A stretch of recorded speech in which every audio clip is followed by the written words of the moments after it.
Thank you so much for giving this instant opportunity in the month of March.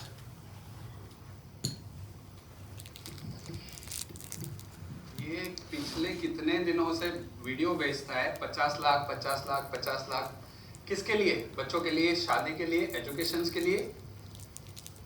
Guaranteed बोलता है ये आदमी। Let's see कि आज गारंटेड कैसे कर सकते हैं, क्योंकि आप कोई भी कंपनी के कोई भी प्रोडक्ट्स लेने जाते हो आपको गारंटी नहीं मिलती है। आज मेनली एजुकेशन कॉस्ट, उसका कोई अपर रेशियोज नहीं है कि कितना परसेंटेज से ग्रो हो रहा है, बट एजुकेशन का अगर प्लानिंग आज नहीं करेंगे तो बहुत सारी चैलेंजेस आपके लिए खड़ी हो सकती है। डेस्टिनेशन वेडिंग्स, सिर्फ डेस्टिनेशन वेडिंग खर्चा नहीं होता है।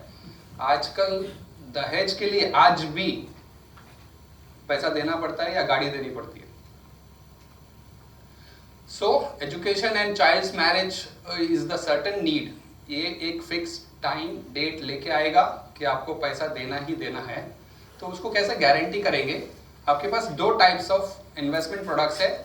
लाइक आप सेव करते जाओ हर महीने 10,000 10,000 10,000 और आपके पास 25वें साल में कम से कम एक 50 लाख रुपया होगा, जिसके लिए आपको इन्वेस्टेड रहना पड़ेगा और जिंदा भी रहना पड़ेगा। And second option is create and save. एक एग्जाम्पल के तौर पे आज मैं क्रिएट एंड सेव के ऊपर कैसे बात कर सकते हैं। लेट्स से कि एक 35 age person, 0 years of child, son या डॉटर। मैं यहाँ पे एक एग्जाम्पल के तौर पे डॉटर के लिए ले रहा हूँ, but this presentation is for everyone. उनका प्लानिंग ये है कि 35 की एज से उन्होंने प्लानिंग सेविंग शुरू किया है। एट द एज ऑफ 60 उनको एक 50 लाख रुपीस का कॉर्पस चाहिए। पेमेंट जो है वो अपने 57 की एज तक करेंगे, मतलब 22 ईयर्स तक पेमेंट करेंगे, up to say about 1,25,000 rupees for the next 22 years. 22 साल भर दी है, 25वें साल में LIC उसको 65 लाख रुपीज देगी, which is tax free. And for the next 25 years उनका 25 लाख रुपीज से लेके 50 लाख रुपीज तक का इंश्योरेंस कवर्ड रहेगा। आज बेटी की शादी है, 65 लाख रुपीस मिले हैं।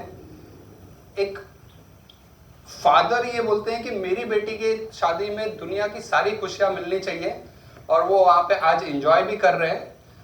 बहुत सारे लोग हैं जो लॉयर भी है लेकिन दहेज देना पड़ता है। गाड़ी 10 लाख रुपए की, 15 लाख रुपए की, वो भी देते हैं। सिर्फ डेस्टिनेशन वेडिंग का खर्चा नहीं होता है, ये भी एक इम्पॉर्टेंट पार्ट है जो एक एज अ फादर बेटी के लिए मेरे को देना था। सो हर फादर ये चाहता है कि उसकी बेटी की शादी के लिए वहां पे उनको 25 लाख रुपीस मिलेगा, 50 लाख रुपीस मिलेगा। सो ओवर द इयर्स में total 26.96 lakh rupees, 94 lakh rupees payment करेंगे। प्रीमियम 22 ईयर्स पे किया हुआ है। मैच्योरिटी में 65 लाख रुपीस मिलेंगे, विच इज शोन कि वहां पे 5.8% टैक्स फ्री रिटर्न है। टैक्स फ्री मतलब वो 9% हो सकता है। पैसा मिल गया है, एंजॉय कर रहे हैं। तेरी मलिका, टुकड़ा हो तेरे मलिका, एक बार दिल से दहलीज पार करा दे। हर फादर ये चाहता है कि उसकी बेटी की शादी दुनिया की सबसे बड़ी अच्छी खुशियों को लेके साथ में आए, और वो इस तरह का अपना एंजॉयमेंट हर फादर कर सकता है। लेकिन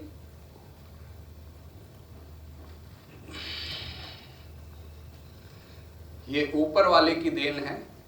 बाबू मोशाई, जिंदगी और मौत ऊपर वाले के हाथ में है। ना तो उसे आप बदल सकते हैं और ना ही हम बदल सकते हैं। इसीलिए LIC एजेंट को आपके पास भेजा हुआ है। एक एग्जांपल लेते हैं।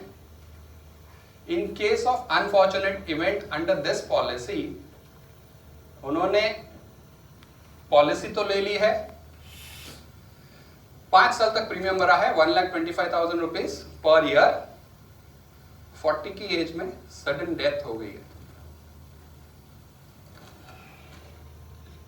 सपने पूरे करने,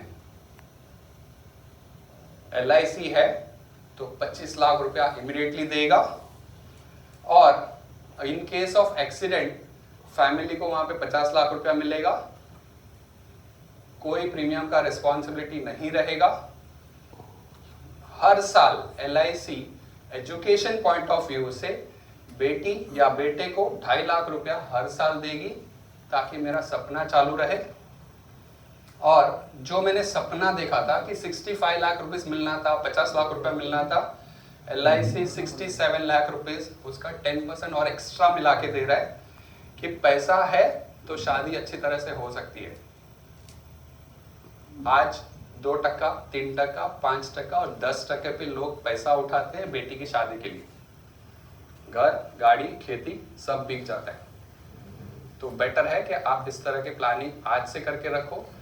ये प्लानिंग 20 साल का कोई पर्सन है, कोई भी ले सकता है। It is not only about कि चाइल्ड के लिए ही होना चाहिए, लेकिन आप अपनी शुरुआत, सेविंग की शुरुआत इस प्रोडक्ट से करें ताकि अगले 25 साल तक आपकी फैमिली सिक्योर रहेगी। वेदर इट इज देयर और नॉट देयर, LIC पैसा देगा। रिटर्न्स, सब लोग पूछते हैं रिटर्न कितना मिलेगा। नयन 6,14,000 पेमेंट किया हुआ है 5 साल में, 1,37 lakh rupees over the years में LIC ने पे किया है, जिसका कोई रिटर्न्स का कैलकुलेशन नहीं होता है। डेथ हुई है।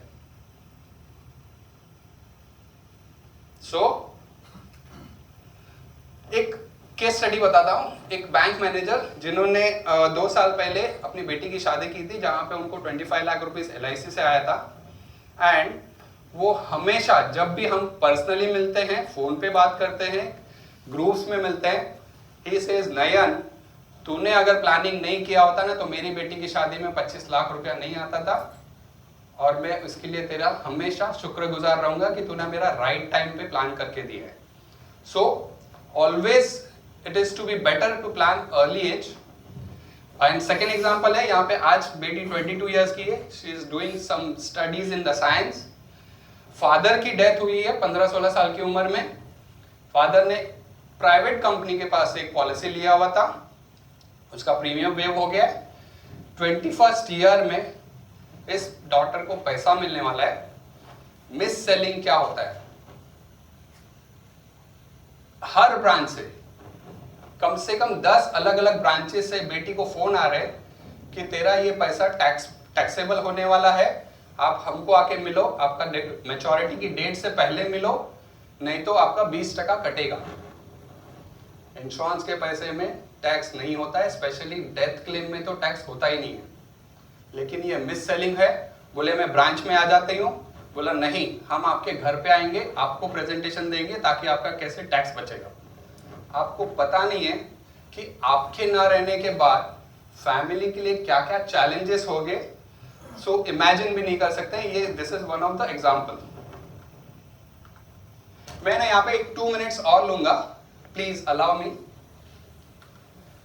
सब लोग बोलते हैं कि इंश्योरेंस तो लेना है, टर्म प्लान लेना है, लेकिन किस कंपनी का मेरे लिए बेस्ट होगा।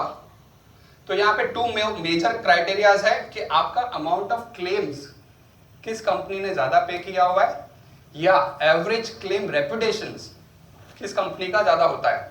आप सिर्फ ये मत देखो कि उसका क्लेम सेटलमेंट रेशियो 98% है, 99% है। सो एक छोटा सा एग्जांपल है कि अगर LIC से पैसा टर्म प्लान लिया हुआ है, विच इज सेड कि सबसे ज्यादा कॉस्टलीस्ट है, 1 करोड़ का पॉलिसी का एग्जांपल लिया है for the age of 35, 43,000 premium है। LIC ने पूरे साल में 10,000 पॉलिसी सेल की है and he has collected 43 crore rupees. Average Indian mortality, actually premium कैसे डिफाइन होता है, मॉर्टेलिटी के ऊपर। तो इट सेज कि 1000 अगर पॉलिसीज है तो उसमें से 3 क्लेम आने की चांसेस है। तो 3 क्लेम मतलब 30 करोड़ रुपीस पे करना पड़ेगा। 43 करोड़ में से 30 करोड़ दे सकते हैं। And the company who says कि मेरा प्रीमियम आधा है LIC से, 20,000 रुपया देना है, 10,000 पॉलिसी उन्होंने भी सेल की है, सेम 30 पॉलिसीज को अगर सेटल करना है तो कहीं ना कहीं किसकी लॉटरी लगेगी मालूम नहीं है कि उसके घर में पैसा नहीं जाएगा। ये IRDA का रिपोर्ट है। LIC एक महाभारत के अंदर पांडवा और कौरवा जैसा है, एक पब्लिक सेक्टर है और ये 23 कंपनी मिला के प्राइवेट सेक्टर है कि जो बताती है कि इस तरह के हमारे क्लेम सेटलमेंट रेशियो है। LIC ने सबसे ज्यादा क्लेम पेमेंट किया है, more than 16,000 crore only in death claims. जो 10 करोड़ का जो घोचित था ना, पता नहीं है कि कहां पे गया आपका पैसा। तो ये सारी कंपनीज के क्लेम पेमेंट एवरेज पॉलिसी कितना करते हैं एंड एवरेज रेपुटेट कितना हुआ है। टाटा AIA ने 14.30 करोड़ का 13 लाख का प्रीमियम एवरेज पे आउट है क्लेम्स में एंड 84 लाख रुपीस का रिजेक्शंस है। सब लग पड़े हैं। क्यों? क्योंकि ये सारी कंपनीज जो है कंपनीज एक्ट में रजिस्टर्ड है, वो आई है धंधा करने के लिए। उनके जितने भी फॉरेन पार्टनर्स थे ना, 1999 में उनको अलाउ किया था। सो 2015 तक में वो HDFC का स्टैंडर्ड लाइफ भी चले गया, मैक्स का न्यूयॉर्क भी चले गया, बजाज का अलायंस भी चले गया, टाटा का AIG भी चले गया। LIC है। क्यों? क्योंकि वो लोगों के लिए काम करता है। किसी एक व्यक्ति को जो पर्याप्त LIC के बिना मर जाता है, उसे वापस आकर देखना चाहिए कि क्या गंदगी उसने पैदा करके गया है। Thank you so much.